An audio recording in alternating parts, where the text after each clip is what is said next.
Então, um rápido retrospecto, né?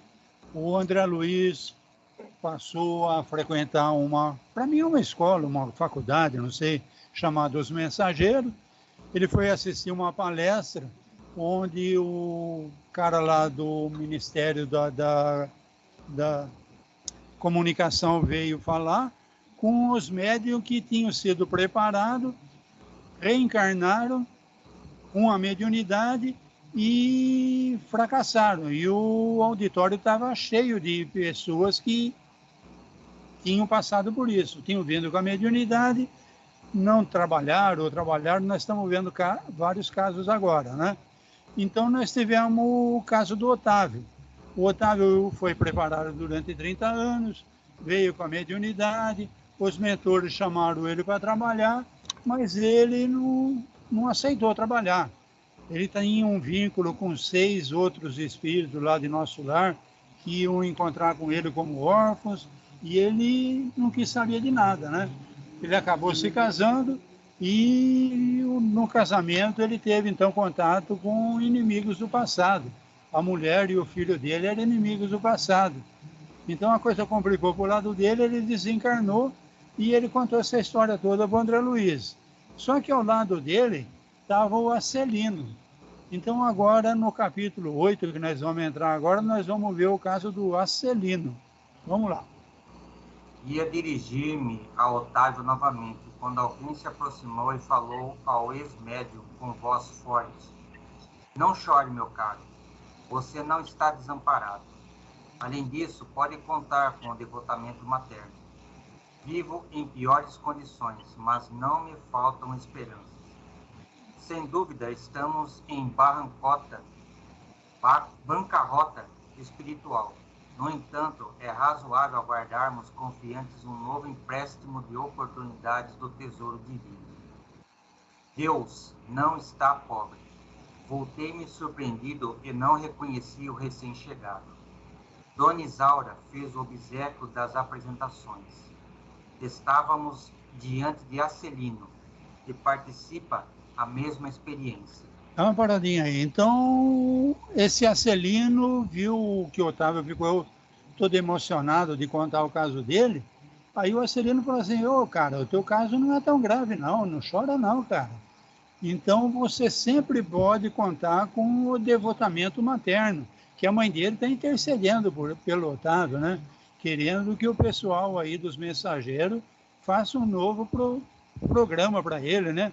E o cara lá que fez a palestra, o responsável aí pelo grupo mensageiro, falou que vai ter que estudar o caso do Otávio, né? Então ele está falando para o Otávio não desistir, não. Então a mãe do Otávio apresentou esse Acelino, tá? Parece que é alguém que teve uma experiência parecida com a do Otávio. Vamos continuar então, notando. Notando triste, Otávio sorriu e advertiu: "Não sou um criminoso para o mundo, mas sou um falido para Deus e para nosso lar." "Sejamos, porém, lógicos", revidou Acelino, parecendo mais encorajado. "Você perdeu a partida porque não jogou, e eu a perdi jogando desastradamente. Tive 11 anos de tormento nas zonas inferiores. Sua situação não reclamou esse drástico. Mesmo assim, confio na providência." Nesse instante, interveio Vicente, acrescentando: "Cada um de nós tem a experiência que lhe é própria. Nem todos ganham nas provas terrestres." Então vamos lá. O Otávio, então, falou assim: "Eu não sou criminoso, eu não fiz nada de errado, eu só não trabalhei, né?" Então o Acelino falou que o caso dele é diferente, porque o Otávio, ele não jogou. Agora o Acelino jogou de uma forma desastrada. Então ele teve 11 anos de tormento no umbral inferior, tá? Quando ele desencarnou. Mas na frente dessa declaração dele nós vamos ver o porquê. Mas ele então trabalhou de uma forma desastrada e penou durante 11 anos no umbral. O caso do Otávio já não foi tão grave, porque você não precisou desses tempo todo no umbral inferior, tá? Aí o Vicente, que é o amigo do André Luiz, está falando que cada um de nós tem experiência de acordo cada caso é um caso, né? Nem todos ganham nas provas terrestres. Então vamos lá, vamos continuar com a Celina. E voltando-se de modo especial para mim, aduziu: quantos de nós, os médicos, perdemos lamentavelmente na luta? Depois de concordar, trazendo à baila o meu próprio caso, objetei: seria, porém, muitíssimo interessante conhecer a experiência de Celina. Teria sofrido o mesmo acidente de Otávio? Creio de grande aproveitamento penetrar essas lições. No mundo, não compreendia bem o que fossem tarefas espirituais, mas aqui a nossa visão se modifica. Há que cogitar do nosso futuro eterno. Acelino sorriu e obtemperou: minha história é muito diferente. A queda que experimentei apresenta características diversas e, a meu ver, muito mais graves. E, atendendo-nos à expectativa, prosseguiu narrando: também parti de nosso lar no século findo, após receber valioso patrimônio instrutivo de nossos assessores. Segui enriquecido de bênçãos. Dá uma paradinha aí. Então, o André Luiz, a gente tá vendo, ele é xereta pra caramba, né? Que o Acelino não ia contar a história dele, não. Mas o André Luiz viu e chamou o Acelino para contar a história dele, né? Então, a queda que experimentei, o Acelino comentando a história dele, né? Apresenta características diversas do Otávio e, ao ver dele, muito mais grave, porque ele também recebeu todo o preparo em nosso lar, fim do século, mas deve ser 1990 e pouco, tá? Então, ele recebeu toda a instrução no 1890 e pouco e reencarnou enriquecido de bênção. Vamos ver, então, a história dele, como foi o encarne dele. Uma de nossas beneméritas ministras da comunicação presidiu em pessoa as medidas pertinentes à minha nova tarefa. Não faltaram providências para que me felicitassem a saúde do corpo e o equilíbrio da mente. Após formular grandes promessas aos nossos maiores, parti para uma das grandes cidades brasileiras em serviço de nossa colônia. O casamento estava em meu roteiro de realizações. Ruth, minha devotada companheira, incumbir-se-ia de colaborar comigo para melhor desempenho das tarefas. Cumprida a primeira parte do programa, aos 20 anos de idade, fui chamado à tarefa mediúnica, recebendo enorme amparo dos benfeitores invisíveis. Então, ele recebeu tudo o que era necessário no projeto dele, reencarnou e conheceu essa Ruth, uma devotada companheira, que não era o caso do Otávio. O Otávio, vocês lembram, ele só foi se ligar a uma esposa porque casou na marra, né? Porque ele foi, inclusive, aconselhado pelos médicos para fazer sexo, né? Eu acho que ele estava meio doidão na época, eu achei estranho aquilo, mas ele relatou aí. Esse caso não, esse daí se casou, uma devotada companheira, colaborar comigo, e 20 anos de idade, então, ele já tinha sido chamado à tarefa mediúnica, tá? Então, ele já estava numa casa espírita, com 20 anos de idade, casado com a Ruth. Vamos lá. Legal. Recordo ainda a sincera satisfação dos companheiros do grupo doutrinador. A vidência, a audição e a psicografia que o Senhor me concedera por misericórdia seriam decisivos fatores de êxito em nossas atividades. A alegria de todos era inexcedível. Entretanto, apesar das lições maravilhosas de amor evangélico, inclinei-me a transformar minhas faculdades em fonte de renda material. Então aí a gente vê o que pegou para ele, né? Ele estava dentro de um grupo espírita, todo mundo contente, a mediunidade dele, o doutrinador, estava tudo caminhando bem. Mas ele se inclinou a transformar a mediunidade dele em fonte de renda material. Vamos continuar a história então. Não me dispus a esperar pelos abundantes recursos que o Senhor me enviara mais tarde, após meus testes no trabalho. e provoquei eu mesmo a solução dos problemas lucrativos. Não era meu serviço igual a outros?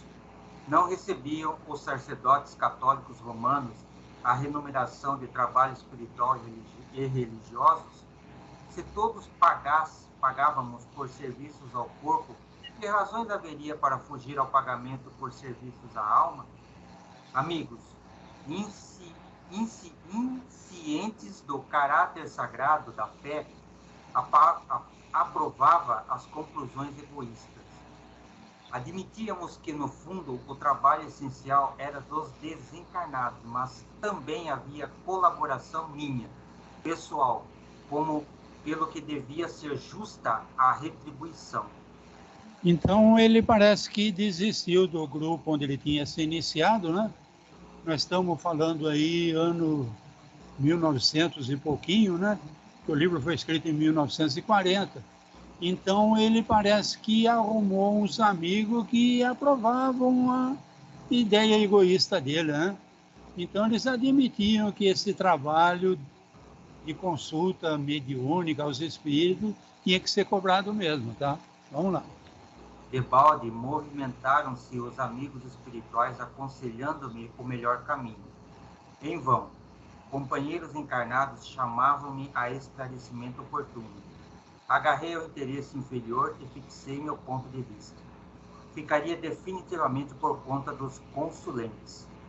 Arbitrei o preço das consultas com bonificações especiais aos pobres e desvalidos da sorte, e meu consultório encheu-se de gente. Interesse enorme foi despertado entre os que desejavam melhoras físicas e solução de negócios materiais. Então, tanto o pessoal do grupo que ele frequentava, que eram os encarnados, e os desencarnados, mentores, todo mundo tentando abrir o olho dele, tá? Mas ele resolveu que ele ia ficar definitivamente por conta de quem fosse consultar ele. Então, é lógico que início de espiritismo, a ignorância era muito grande. Então, o consultório dele numa cidade grande foi um sucesso, tá? Então, as pessoas que procuravam ele para curas de doenças e também para solução de negócios materiais. Vamos lá. Grande número de famílias abastadas tomou-me por conselheiro habitual para todos os problemas da vida.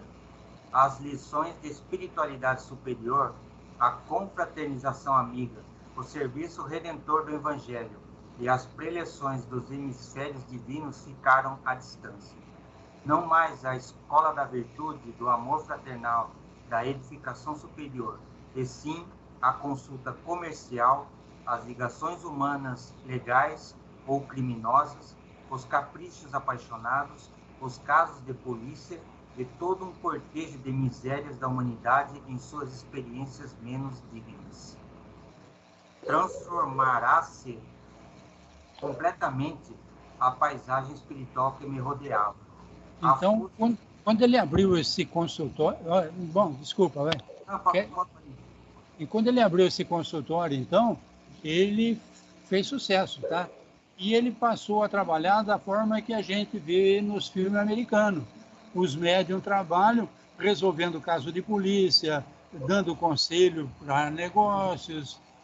E o que ele percebeu, então, que quando ele mudou essa parte de evangelho, essa parte de atender sem interesse, como a gente viu, por exemplo, o Chico Xavier, a paisagem espiritual, quer dizer, o pessoal, os espíritos que ele recebia, as comunicações que ele tinha, mudou completamente, tá? Vamos lá. A força de me cercar de pessoas criminosas por questões de ganho sistemático, as baixas correntes mentais dos inquietos clientes encarceraram-me em sombria cadeia psíquica. Cheguei ao crime de zombar do Evangelho de Nosso Senhor Jesus, esquecido de que os negócios delituosos dos homens de consciência viciada contam igualmente com entidades perniciosas que se interessam por eles nos planos invisíveis. E transformei a mediunidade em fonte de palpites materiais e baixos avisos. Então, a gente vê isso ainda, tá? Eu, em Mongaguá, por exemplo, eu conheci o Joca Cigano. O Joca Cigano, ele começou numa casa espírita que eu trabalhei lá também, entendeu? Então, ele teve toda uma iniciação no espiritismo, com, com o evangelho, com tudo certinho, entendeu? Mas numa época da vida dele lá, ele resolveu deixar essa casa espírita e ele se juntou a alguns médiums. Eu não conheci pessoalmente o Joca Cigano, mas eu conheci uma das médiums que trabalhou com o Joca Cigano. Foi iniciada pelo Joca, tá? Então o Joca, ele montou esse grupo que não tinha mais a ver esse negócio de evangelho, caridade, não tinha mais nada a ver. E o Joca conseguiu, na prefeitura de Mongaguá, montar uma tenda no centro da cidade, é uma cidade de praia, muita gente de São Paulo passeando, né? Então ele montou a tenda do Joca Cigano. Então ele fazia consultas, né? Mediúnica, e ele cobrava por essas consultas, né? Bom, o Joca, depois de pouco tempo, teve um problema do coração, morreu. Eu, como disse, não conheci ele. Mas eu conheci uma médium que foi iniciada por ele. E essa médium estava encantada com a casa espírita que eu frequentava lá em Mongaguá, porque ela foi iniciada sem ouvir falar de evangelho, de trabalhar em benefício do próximo, de caridade, entendeu? Então, a mesma coisa aconteceu aqui. Agora, que entidade, então, que atende uma casa espírita que faz caridade, que cuida das pessoas, e, e um médium que faz consulta a troca de dinheiro, tá? Vamos continuar, então. Nesse momento, os olhos do narrador cobriram-se de súbita vermelhidão, estampando-se-lhe fundo horror nas pupilas, como se estivesse revivendo atrozes dilacerações. Mas a morte chegou, meus amigos, e arrancou minha fantasia, prosseguiu mais grave. Desde o instante da grande transição, a ronda escura dos consulentes criminosos que me haviam precedido no túmulo rodeou-me a reclamar palpites e orientações de natureza inferior. Queriam notícias de cúmplices encarnados, de resultados comerciais, de soluções atinentes a ligações clandestinas. Legal. Então, você veja que um médium desse que está levando a ignorância em frente, provavelmente a espiritualidade tira ele da carne, tá? Então você vê que ele desencarnou aí de uma forma súbita, assim como esse Joca que eu conheci lá em Mongaguá, tá? Na flor da idade, ataque cardíaco, bal. Agora, o que aconteceu na hora do desencarne? Essas pessoas que consultavam ele e que já tinham morrido, correram atrás dele, tá? Então, olha a atmosfera espiritual que envolveu ele logo depois do desencarne, tá? Então, o pessoal queria que, não, você vai ter que resolver, porque eu confiei em você. E ele estava enlaçado com essa gente que pagou para ele em vida, né, meu? Agora está todo mundo lá no plano espiritual, esse pessoal não dá sossego para ele, tá? Queriam notícias e cúmplice encarnado. Então você está aqui agora, mas agora você tem que ver aquele caso lá. Então ele se viu em situação complicada lá. Vamos lá, gritei, chorei. Implorei, mas estava algemado a eles por sinistros elos mentais em virtude da imprevidência na defesa do meu próprio patrimônio espiritual. Durante 11 anos consecutivos, espiei a falta entre eles, entre o remorso e a amargura. Assim... Então, no caso do André Luiz, ele ficou quase 8 anos no umbral, perseguido mais por zombeteiros, né? Então não tinha assim aquele inimigo feroz que ficava no pé do André Luiz. Ele só não entendia porque chamavam ele de suicida. E ele sentia ainda as dores das feridas que ele tinha no aparelho digestivo. Mas ele não teve um caso desse daí, onde ele era perseguido, tá? Então esse ficou 11 anos perseguido por espíritos que ele enganou, né? Ele enganou e estavam ligados a ele por elos muito fortes, tá? Então levou 11 anos para ele espiar essa falta no meio desse pessoal aí. Então ele já tinha tido remorso, amargura, mas ele não conseguia se separar desse pessoal aí, tá? Vamos lá, Celino. Acelino calou-se, parecendo mais comovido em vista das lágrimas abundantes. Fundamente sensibilizado, Vicente considerou: que é isso? Não se atormente assim. Você não cometeu assassínios, nem alimentou a intenção deliberada de espalhar o mal. A meu ver, você enganou-se também como tantos de nós. Acelino, porém, enxugou o pranto e respondeu: não fui homicida nem ladrão vulgar. Não mantive o propósito íntimo de ferir ninguém. Nem desrespeitei alheio lares, mas indo aos círculos carnais para servir as criaturas de Deus, nossos irmãos auxiliando no crescimento espiritual com Jesus, apenas fiz viciados da crença religiosa e delinquentes ocultos, mutilados da fé e aleijados do pensamento. Não tenho desculpas porque estava esclarecido. Não tenho perdão porque não me faltou assistência divina. E depois de longa pausa, concluiu gravemente: podem avaliar a extensão da minha culpa? Então vamos analisar essa culpa dele então, tá? Ele foi preparado pelo Ministério da Comunicação. A espiritualidade precisava de médiuns encarnados no comecinho dos anos 1900 para passar o pensamento, as mensagens do plano espiritual para os encarnados. Ele realmente não fez nada de muito errado. Ele aceitou as consultas. Então, olha aqui o grande crime dele, o que ele está muito arrependido. Eu fiz viciados da crença. Então, é aquela pessoa que qualquer dor de barriga corre no centro.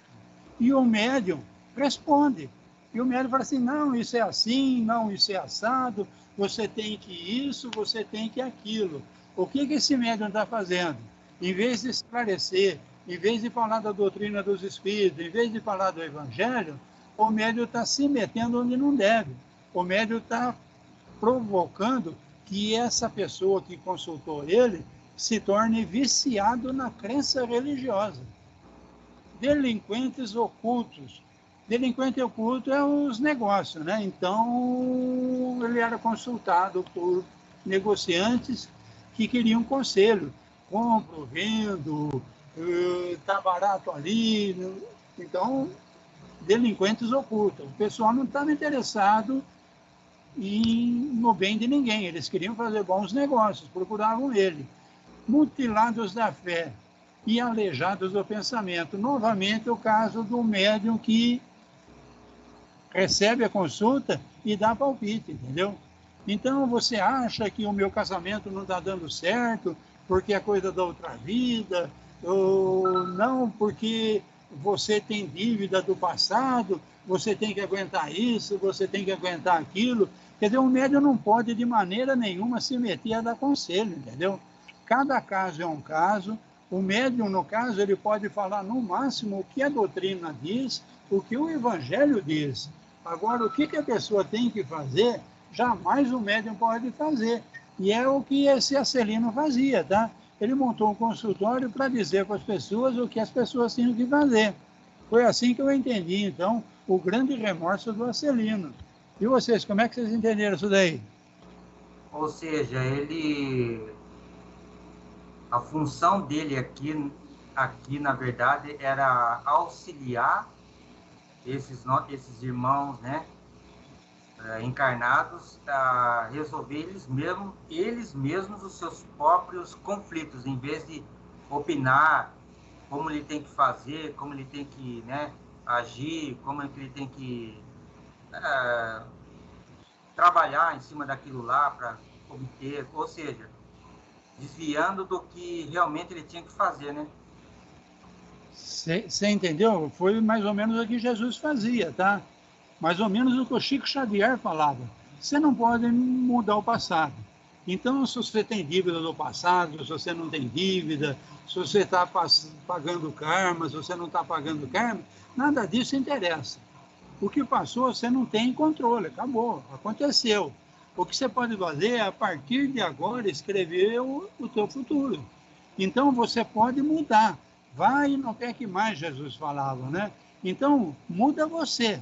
Se você mudar, no futuro, você vai ter benefício, porque você mudando, as coisas vão ser cada vez menos pesadas para você.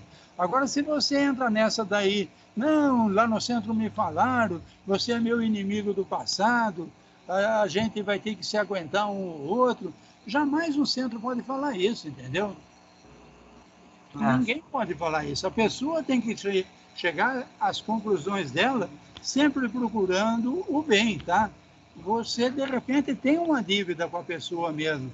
E se você recebe um conselho, principalmente esse pessoal hoje em dia feminista, né? Não, você não tem que aguentar isso, não. Você tem que abandonar ele, você tem que fazer aborto, você tem que isso. Então, esse negócio você tem que, a gente tem que acabar com isso. A gente fala do evangelho, a gente fala da doutrina, mas quem tem que tomar as decisões é a pessoa, tá? Por quê? Porque ela tem um mentor. Se ela prestar atenção, se ela entrar em orações, ela vai ser aconselhada da melhor maneira que ela tem que fazer. Não adianta, por exemplo, eu fazer um aborto e tiro uma pessoa com a qual eu tinha que fazer um reajuste e agora essa pessoa está do lado de lá me esperando porque eu assassinei ela dentro do meu ventre. Não adianta eu desistir de um homem que é grosseiro, não me entende, e de repente era um espírito que tinha uma grande dívida do passado e eu desisti e essa dívida continua e nós vamos ter que voltar junto para resolver e entrar em harmonia de novo. Então, jamais eu posso dar conselho, entendeu?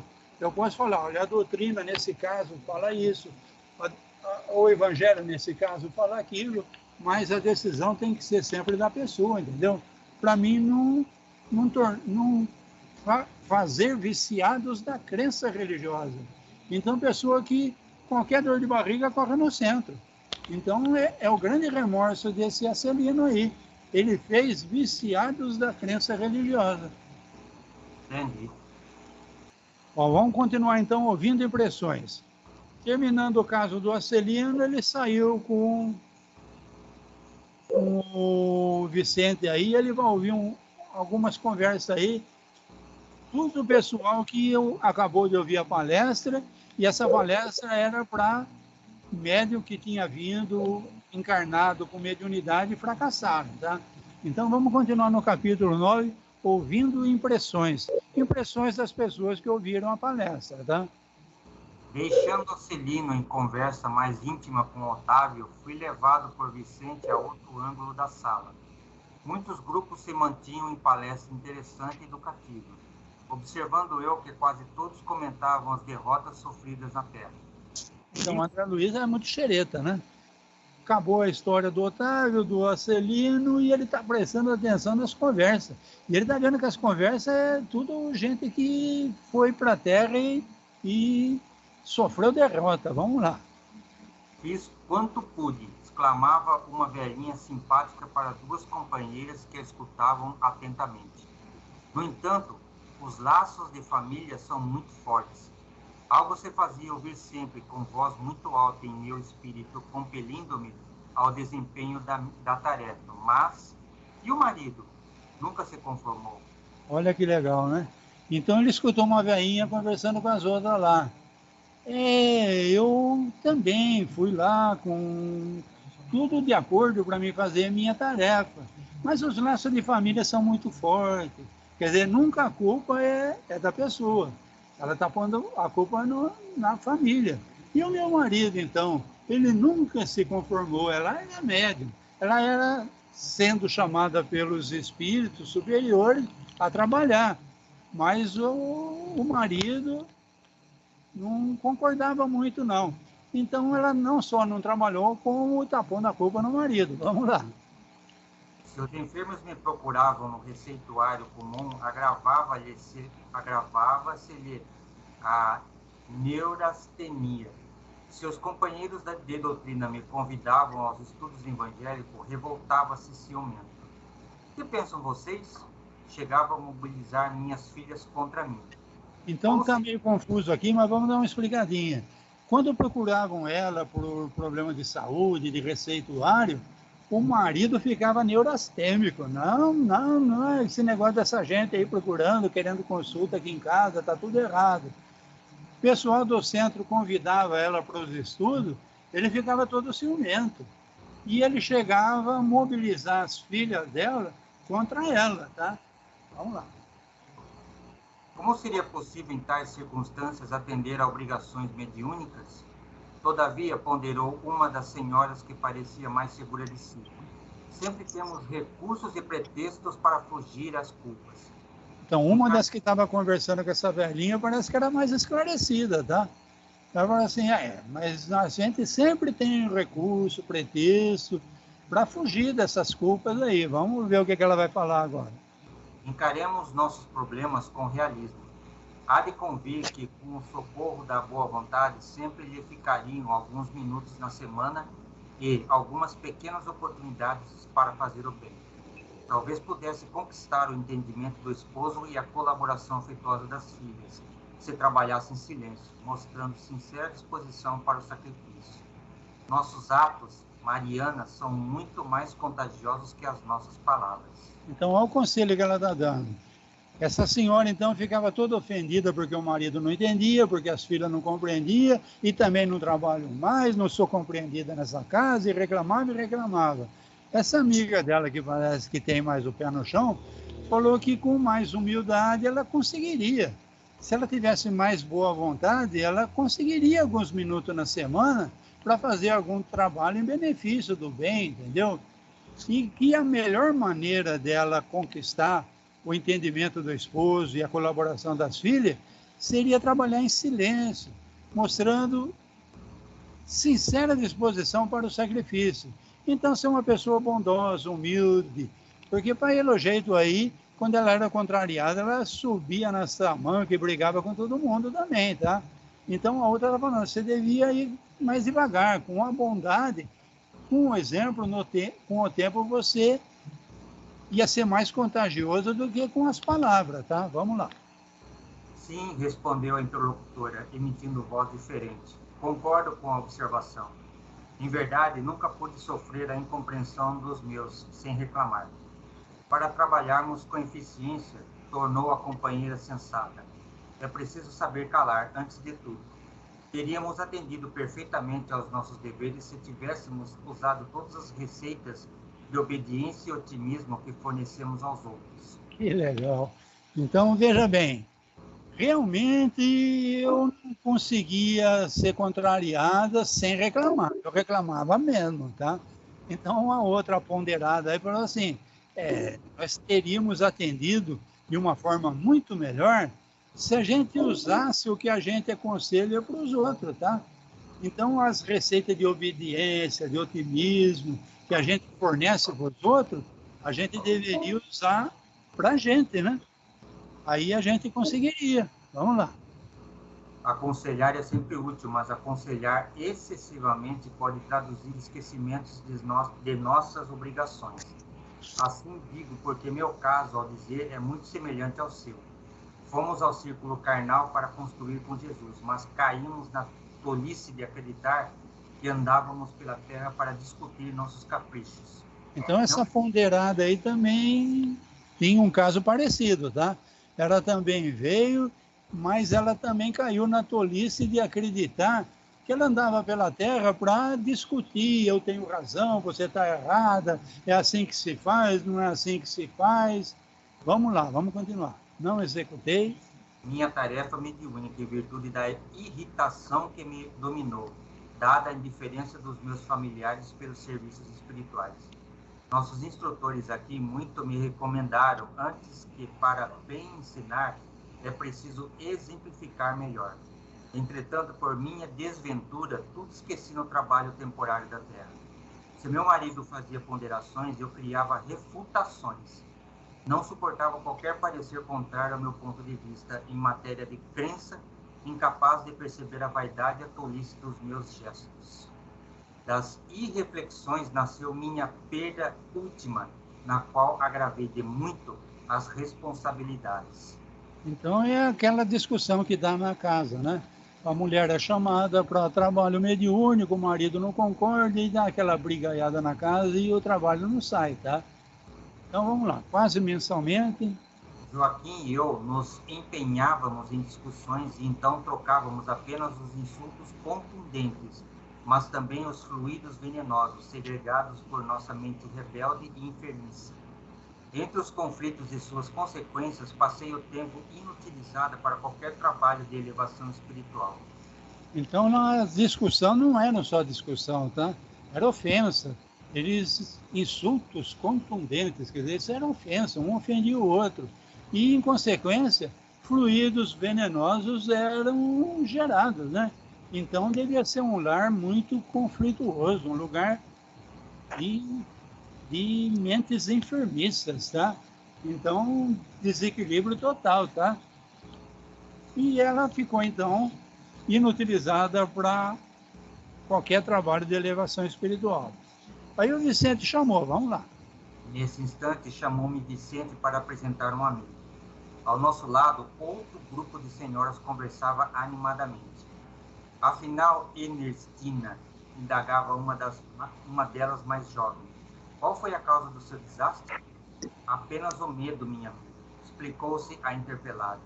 Tive medo de tudo e de todos. Foi o meu grande mal.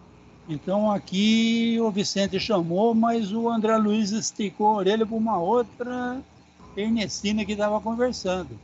Nesse caso, nós vimos uma que não aceitava ser contrariada, nós vimos vários casos. Agora aqui nós vamos ver um caso de uma que veio com a mediunidade, mas ela tinha medo.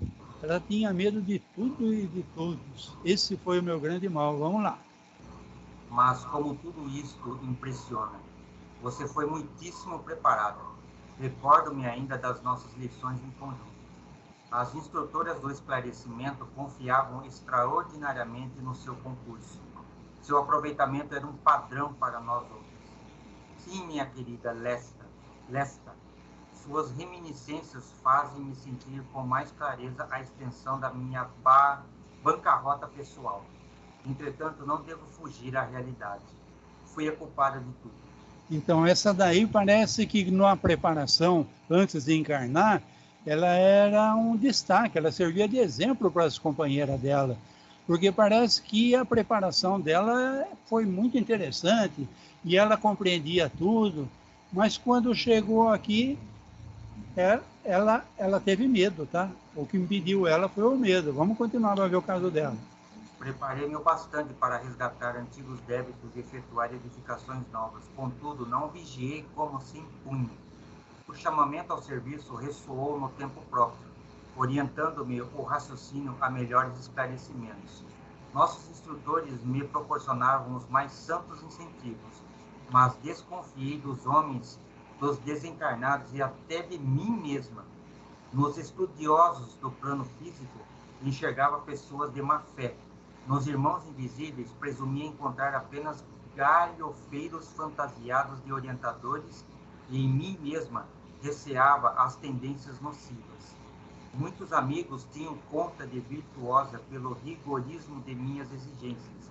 Todavia, no fundo, eu não passava de enferma voluntária carregada de aflições inúteis. Então vamos lá, quando ela veio na carne, ela com o véu do esquecimento, ela se tornou muito desconfiada, tá? Então, o chamamento para o serviço veio na hora certa, estava tudo preparado. Quando o instrutor chegava com algum incentivo, ela desconfiava dos homens do centro onde ela estava, os doutrinadores, as pessoas que estudavam com ela desconfiava de todos. Ela desconfiava do desencarnado e ela desconfiava até da competência dela mesma, da mediunidade dela. Então, no plano físico, ela achava que era tudo gente de má fé, esse pessoal não tem a fé necessária. Dos irmãos invisíveis, ela achava que era tudo zombeteiro, fantasiado de orientador. Ela não acreditava nas orientações dos orientadores dela.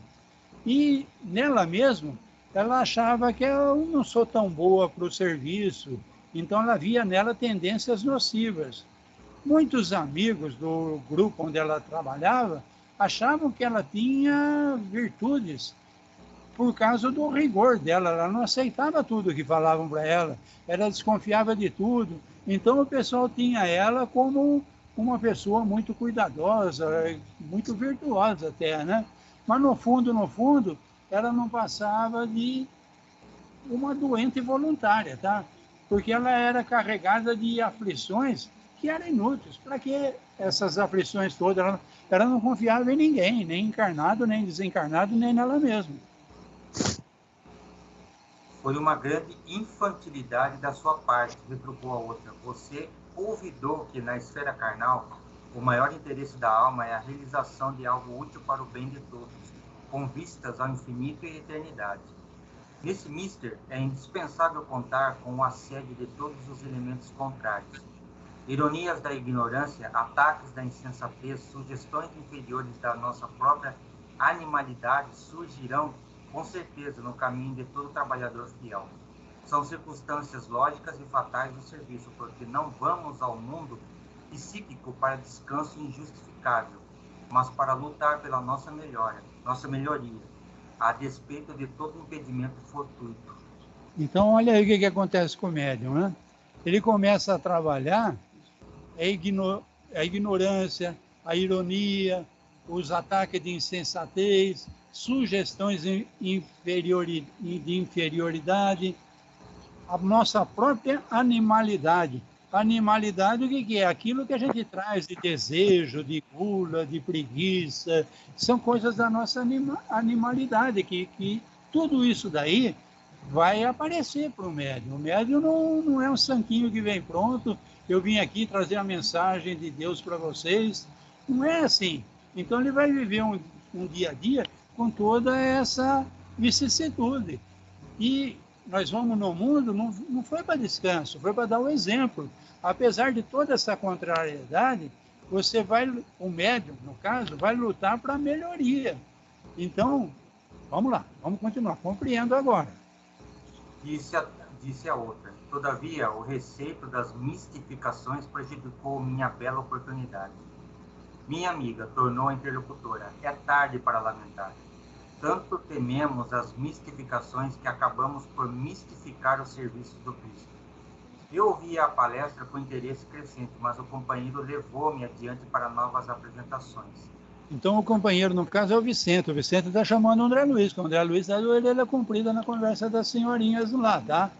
Então, o receio da mistificação é isso, é ser enganado pelos espíritos, tá? Mistificação é quando o espírito chega, não, eu sou Bezerra de Menezes, nós vamos trabalhar junto, nós vamos fazer uma obra fabulosa, isso é mistificação. Então, o receio de entrar na mistificação fez ela perder a oportunidade de trabalho, tá? Tanto temos medo da mistificação que a gente acaba mistificando até o trabalho do Cristo, tá? Então, achando que as coisas do Evangelho é mistificação, tá? Foi o que eu entendi aqui. Nós estamos tanto medo de ser enganado por espíritos mistificadores que a gente acaba até não trabalhando pela mensagem do Cristo, tá? Então, o Vicente cutucou o André Luiz, vem, vamos lá, atendia a esses agradáveis deveres da sociedade de nosso lar, mas para não perder ensejo de instruir-me, continuava atento às conversações em torno. Alguns cavalheiros mantinham discreta permuta de pareceres. Reconheço que falhei, dizia um deles em tom grave, que muito já espiei nas regiões inferiores, mas aguardo novos recursos da providência. Faltou-lhe, porém, bastante orientação para o caminho? Perguntava um companheiro. Explico-me, esclareceu o primeiro. Faltou-me o amparo da esposa. Enquanto a tive ao meu lado, verificava-se profundo equilíbrio em minhas forças psíquicas. A companhia dela... Dá uma paradinha aí. Então, veja bem, o Vicente chamando o André Luiz saiu daquela senhorinha que estavam conversando e na passagem ele já viu o outro cara conversando aqui, tá? Então, esse cara falando que ele faliu. E ele muito espiou nas regiões inferiores. Então, ele também, o mesmo caso, veio com mediunidade, faliu e passou um bom tempo no umbral inferior, espiando. Mas aguardo novos recursos. Então, tudo lá no grupo mensageiro, ouvindo palestra, esperando um novo planejamento, tá? E esse daí, então, pôs a culpa na esposa, tá? faltou o amparo da esposa. Vamos ver o caso dele. A companhia dela, sem que eu pudesse explicar, compensava-me todo o gasto de energia mediúnica. Minha noção de balanço estava nas mãos de minha querida Adélia. Esqueci-me, porém, de que o bom servo deve estar preparado para o serviço do Senhor em qualquer circunstância. Não aprendi a ciência da conformação e nem me resignei a percorrer sozinho as estradas humanas. Quando me senti sem a dedicada companheira, arrebatada pela morte, amedrontei-me por sentir-me em desequilíbrio e erradamente procurei substituí-la e fui acidentado. Então, veja bem, esse médium aí, ele se casou com uma pessoa que compreendia ele muito bem, e essa pessoa era o mancal de encosto dele, entendeu? Então, esse negócio de balanço aí, faltou um apoio, porque esse apoio estava nas mãos da esposa dele, da Adélia, tá? Ela era a pessoa equilibrada. Então, enquanto ela estava junto dele, ele foi um bom servo e ele estava bem preparado no serviço do Senhor. Mas ele não aprendeu a se virar sozinho, tá? Então, vamos continuar o caso dele, tá? Porque a esposa dele desencarnou, né? E, de repente, ele é médium, está trabalhando, e ele tinha como mancal de encosto essa esposa sempre do lado dele. E agora que ela morreu? Extremamente ligada a entidades malfazejas, minha segunda mulher, com seus desvarios, arrastou-me a perversões sexuais de que nunca me supusera capaz. Voltei insensível ao convívio de criaturas perversas e, tendo começado bem, acabei mal. Olha aí o desequilíbrio dele qual foi. Enquanto ele tem uma vida regrada, tranquila, com a esposa Adélia lá, ele foi um grande trabalhador das obras do Senhor, está tudo em equilíbrio. Mas quando a mulher morreu, ele se consorciou com uma segunda mulher. Essa segunda mulher, pelo que estão ouvindo aqui, deve ser uma pessoa mais nova, e essa pessoa despertou nele perversões sexuais, tá? Então ele voltou ao convívio de criaturas perversas. Então ele acabou mal por causa disso, tá? Depois, todo o trabalho que ele tinha feito enquanto ele era casado, a esposa morreu e ele se consorciou com essa outra aí. Vamos terminar então, que está no finzinho. Meus desastres foram enormes. Entretanto, embora reconheça minha deficiência, entendo ainda hoje que o triunfo, mesmo no futuro, ser-me-á muito difícil sem a companheira bem-amada. Tornara-se a palestra sumamente interessante. Desejava acompanhar-lhe o curso, mas Vicente chamou minha atenção para outro assunto e era necessário acompanhá-lo. Dá até a risada do André Luiz, né? Ele quer escutar as conversas, o Vicente quer mostrar alguma coisa para ele, e ele está de ouvido comprido para ver como é que vai terminar a história lá, né? Então, esse cara aí parece que foi um bom médium, fez um grande trabalho, quando ele tinha ao lado dele uma pessoa que dava o suporte para ele não entrar em desequilíbrio. Quando ele se viu sem essa esposa, sem essa Adélia, ele se desequilibrou e ele continua com medo, tá? Então ele está aí no grupo mensageiro, ele está querendo um projeto novo, ele está querendo se habilitar a voltar para a Terra, continuar a tarefa, mas ele reconhece que ele não está firme ainda, tá? Então eu acho que com esses dois casos de hoje, a gente ter esses dois capítulos de hoje, com esses vários casos, a gente teve uma grande visão de que são muitas as causas que fazem um médium fracassar. Esses médiums normalmente são preparados na espiritualidade, depois desse preparo é escolhido um corpo de acordo, é feito todo um trabalho de energização, sei lá, nesse corpo aí, para ele ter essa sensibilidade da mediunidade, e na hora exata, então, normalmente, depois da adolescência, esse médium recebe cutucões dos mentores dele para começar a trabalhar. Então, alguns, como o Chico Xavier, o Divaldo, até pega no tranco, vai e faz um trabalho formidável. Mas a gente viu nesses casos que a gente viu nesses dois capítulos aqui, que os casos de falência são muito grandes, tá? Então, um faliu porque ficou com medo, outro faliu porque a família não apoiou, outro trabalhou enquanto tinha apoio, tinha alguém do lado que equilibrava ele. Quando ficou sozinho, desequilibrou e caiu nas perversidades. E outro se apaixonou pelos bens materiais e usou a mediunidade para ganhar dinheiro. E por aí vai, entendeu? E parece que a coisa continua, que o capítulo 10 nós vamos entrar no caso do Joel. Então o André Luiz acho que vai continuar revelando esses casos para a gente. Só que falta o quê? Falta 8h53. 53, falta 7 minutos. Então acho que nem adianta a gente começar o caso do Joel, não. Vamos usar esses minutinhos para a gente conversar.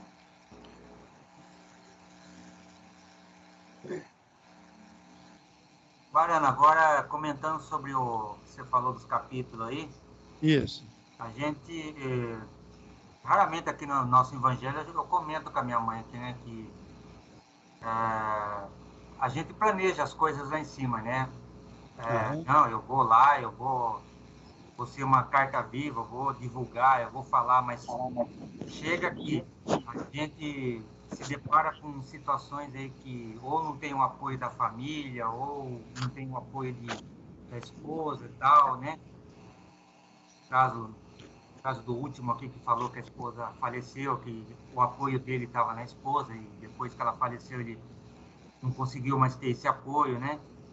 Aí eu falei, a gente sempre comenta aqui, a gente tenta, né? Mas se a gente não tiver também um suporte aqui na Terra que nos dê um apoio para seguir em frente nesse caminho, ou uma família que tem um pouco de conhecimento, não precisa ser todo, mas um pouquinho de conhecimento, ou uma pessoa, sei lá, de fora da família, que tenha um pouquinho desse conhecimento que possa dar esse apoio, a gente consegue, mas se não, a gente falha mesmo.